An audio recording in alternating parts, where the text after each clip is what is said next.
हरे कृष्णा दोस्तों, मैं दीपांशु स्वागत करता हूं आपका सीजीपीएससी व्यापम में। प्रदेश के पहले नकल प्रकरण का व्यापम ने भांडा फोड़ कर दिया। व्यापम एफआईआर दर्ज करेगा और साथ में क्या है पूरा मामला, व्यापम में किस प्रकार से ये नकल हुआ, पूरी जांच व्यापम ने की अपने स्तर पर और परत दर परत जो है वो जांच के बाद जो नया चीज़ें खुलती गई वो आज आपको मैं बताने चाहूँगा कि किस प्रकार से जो गलत का नतीजा हमेशा गलत ही होता है। तो पूरे विस्तार पूर्वक देखेंगे। तो जल्दी से चलिए बिना किसी देरी वीडियो को स्टार्ट करते हैं। जिन्होंने इस चैनल को सब्सक्राइब नहीं किया जल्दी से जाएं सब्सक्राइब करें।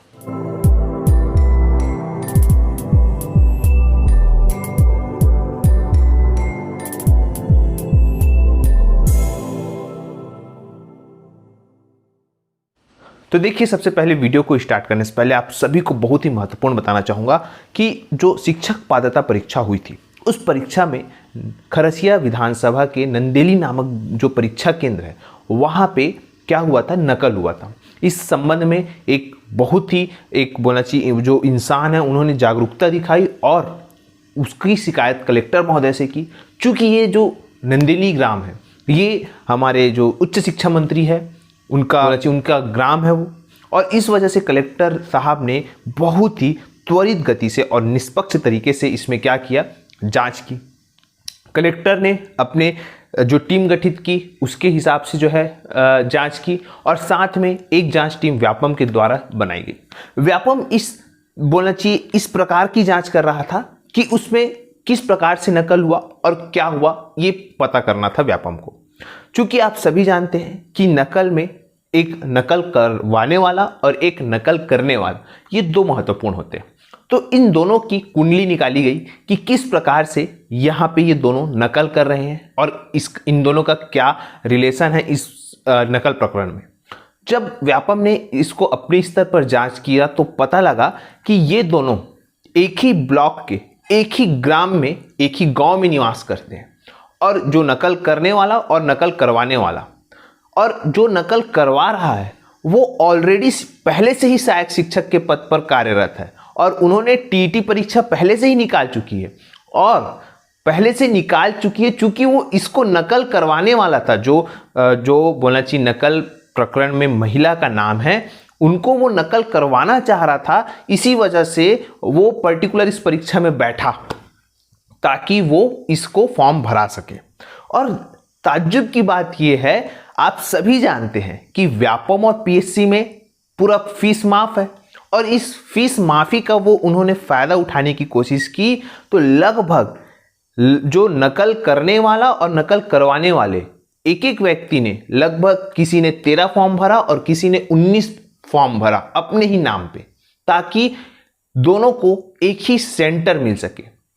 और उन लोगों ने उस सेंटर को चुना जहां पे उनका एक ही क्लासरूम में उनका रोल नंबर लिखा हो। और ये बोलना चाहिए फलीभूत हुआ नंदेली के जो एग्जाम सेंटर है वहां।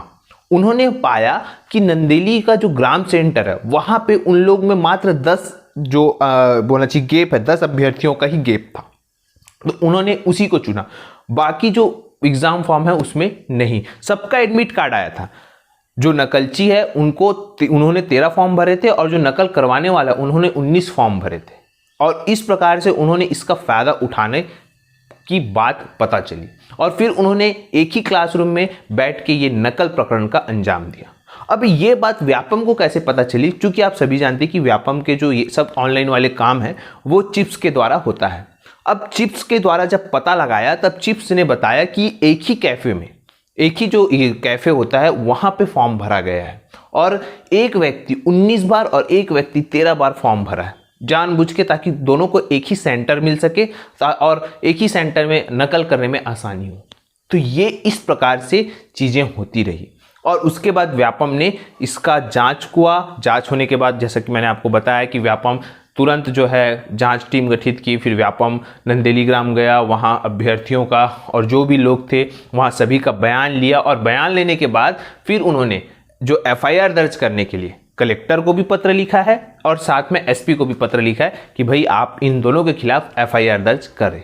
तो हो सकता है आने वाले समय में उनके खिलाफ FIR दर्ज भी हो सकता है। तो ये पूरी कहानी थी व्यापम के एक पूरे मैटर पे, जो कि प्रदेश का एकमात्र व्यापम की परीक्षा में नकल था।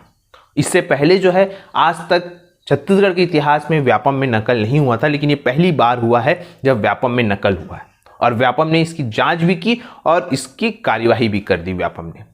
तो यहाँ पे दिक्कत वाली बात अभी भी ये बनी हुई है कि जो परीक्षा का फॉर्म है वो चूंकि फ्री है, तो आपको बताना चाहूँगा जो यहाँ पे रायगढ़ जिले में ही लगभग 19,000 पेपर बर्बाद हो गए, क्योंकि सब लोग जो पात्र नहीं थे वो भी फॉर्म भर दिए और परीक्षा में नहीं बैठे। इससे पेपर छपा तो जरूर, लेकिन वो बैठे नहीं। अब यहाँ पे तरह तरह के लोगों का तर्क है कि भाई नहीं, इतने सालों से व्यापम ने बहुत पैसा कमाया है। देखिए, ये वाली बात सही नहीं है। जो बात सही है वो ये है कि फॉर्म का अगर पैसा रहेगा तो सीरियस कैंडिडेट ही फॉर्म भर पाएंगे। भले फॉर्म का पैसा जो है 50 रुपये रखे या 100 रुपये रखे, पर एक मिनिमम शुल्क रखे, और अगर वो जो शुल्क है उसको वापस भी मिल जाएगा जब वो परीक्षा में बैठ जाएगा। ये सिस्टम अगर रहेगा तो जाहिर सी बात है अभ्यर्थी एग्जाम देने भी जाएगा और दूसरा सीरियस कैंडिडेट भी एग्जाम में बैठेगा। ये कहीं ना कहीं बहुत सारे लोगों का विचार है। फिलहाल इस पर शासन को कहीं ना कहीं एक निर्णय लेना पड़ेगा, नहीं तो इसी प्रकार से शासन प्रशासन का जो पैसा है वो बर्बाद होते रहेगा। और ये जाहिर सी बात है, ये सभी आप और हम सभी का ये जो है पैसा ही है। आप जो इनकम टैक्स भरते हैं कहीं ना कहीं उसी का इस्तेमाल ये सब में होता है, तो कहीं ना कहीं आप ही सभी का ये पैसा बर्बाद होगा। तो उससे अच्छा है कि एक मिनिमम फीस रख दिया जाए और उस फीस को जब वो एग्ज़ाम हॉल में वो अभ्यर्थी आएगा तो उसको दे दिया जाए। इससे इस प्रकार के जो नकल प्रकरण है उससे भी बचा जा सकता है। फिलहाल आप क्या सोचते हैं नीचे कमेंट करके बताइएगा। आशा करता हूं आपको वीडियो अच्छा लगा होगा। अगर ये पूरी प्रक्रिया अच्छी लगी होगी तो आप इसे ज़्यादा से ज़्यादा लोगों तक शेयर करें, लाइक करें, सब्सक्राइब जरूर करें। वीडियो देखने के लिए आप सभी का बहुत बहुत धन्यवाद। आप सभी स्वस्थ रहे, मस्त रहे और पॉजिटिव रहे।